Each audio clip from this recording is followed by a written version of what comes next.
you prepared for آیا شما آماده اید the که extreme, یه چیز God شدید forbid, scenario where they use a nuclear weapon? Whether it's آیا like برای خدای نکرده برای تاکتیکی که اونها مثلا یه سلاح هسته استفاده کنن شما آمادگی دارید؟ ما برنامه‌مون جواب Our planning was comprehensive preparation for this war. اگر امریکایی هم بخوان یه بار دیگه If they want to در دنیا نام خودشون رو به اصطلاح به بدنامی if they want to black fame themselves once again in the world, بسم الله Bismillah. Let's start. آخر جنگ اینجوریه دیگه This is the end of war. hopefully it doesn't reach that point. امیدوارم اصلا به اونجا نکشه کار. ما هم امیدواریم اونجا We نکنیم hope so. ممکنه شگفتانی‌هایی ظهور بده Uh, there might be some surprises for them. Irani official ছিল, সে last লাইনটা বলে যে আমাদের surprise আছে আমেরিকানদের জন্য বলেনি, but বলছে একটা সারপ্রাইজ আছে। এখন সবাই এটার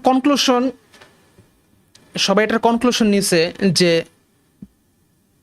নিউক্লিয়ারের প্রশ্ন ছিল, খেয়াল কইরো যে নিউক্লিয়ারের প্রশ্ন ছিল যে ইরানিদের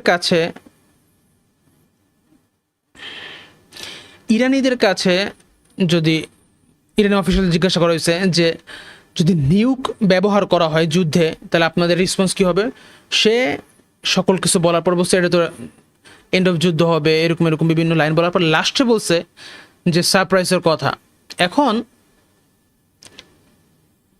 এই কথার মানে বেশিরভাগ মানুষ আসলে জানিছে যে নিউক তাদের প্রস্তুত, যদি বিকজ ইরান একটা টেকটিক আসলে ব্যবহার করতেছে যে তুমি যা করবা ইরান রেসপন্স ওই সেম জিনিসটাই করবে, মোর ব্রুটাল বইতে করবে, বাট লেডার ওইটাই আসলে তারা চড়তেছে। সো যদি ইসরায়েল বা আমেরিকা টেকটিক্যাল নিউকও ব্যবহার করে, যেহেতু তাদের অফিসিয়াল বলছে সারপ্রাইজ আছে, আই ডোন্ট নো সে কী জানে, বাট ডেফিনেটলি যেহেতু সে অফিসিয়াল রাষ্ট্রীয় ব্যক্তি, সে যেহেতু বলছে সারপ্রাইজের কথা, এর মানে আমি কি নিতে পারি, এর মানে আমি নিতে পারি যে ইরানিদের কাছেও এখন নিউক্লিয়ার ওয়েপন আছে।